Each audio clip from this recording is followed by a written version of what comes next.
पिढ्या आणि पिढ्यांचं शैक्षणिक मागासलेपण धनगर समाजानं भोगलंय.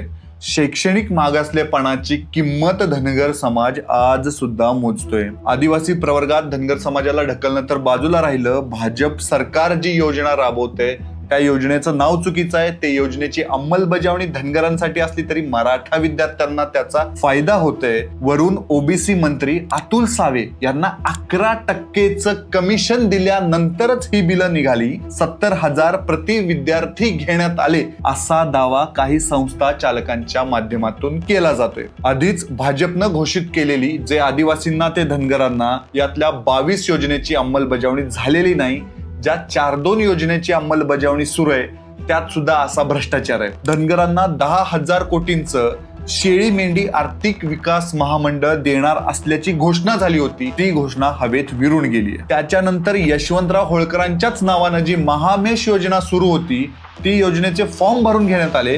निवडणुकीपूर्वी निकाल लागल्यानंतर ह्या योजना कुणाला मिळाल्या आणि त्याचं काय झालं याचा हिशोब कोणालाच नाहीये.